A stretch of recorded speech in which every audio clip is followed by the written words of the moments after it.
Hello students, welcome back. In a previous example, we have seen how to run the update command. So we have updated a very simple command. Okay, we used a very simple DML command that was update, that we have updated the salary of those employees whose department is HR. In case if you are seeing that video directly, let me show you the table that we are using. We are using an employee table which we have already created in our previous videos. This employee table has employee ID, first name, last name, email ID, age, salary, department, okay, date of joining, gender, and manager ID.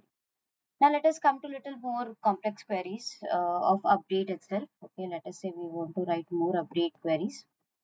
So what we are doing over here is like we have written a simple update. Now let us see that we want to update, let us say update the salary of those employees, okay, salary of those employees which are in department, let us say which are in department operations. Okay, which are in department operations, and let us say the age has to be greater than 30. So two requirements we are giving over here, okay, and on that basis we are going to write a command. So let us write the command. Now we want to update the employee table, okay. We want to set that set salary is equal to, let us say it is salary plus 10,000, okay.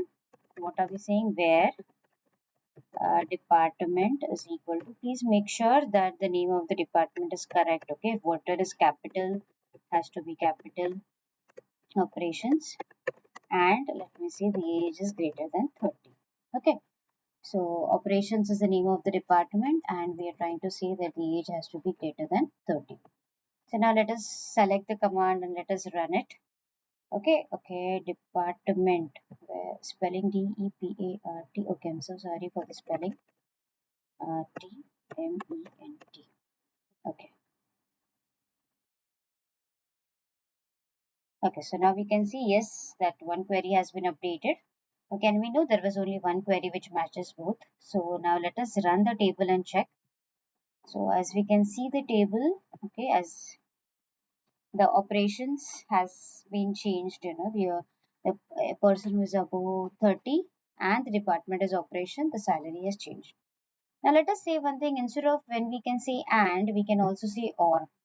Okay, let us say instead of, let us take the whole command, okay, and just run it again by not saying and but saying or. So here what happens, if the department is operation or if the age is above 30, in both the cases what is going to happen is salary is going to increase by 10,000.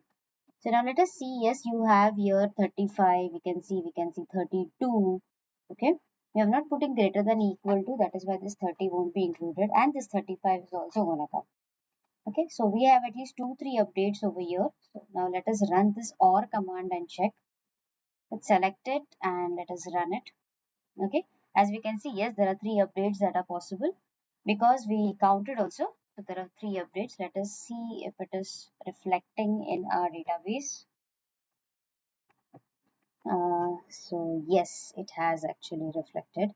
Okay, wherever the age is greater than 35, we can see, as we know, the whatever changes happen, students, remember in PostgreSQL, they always come at the bottom. So here very well we can see that the salary has been updated.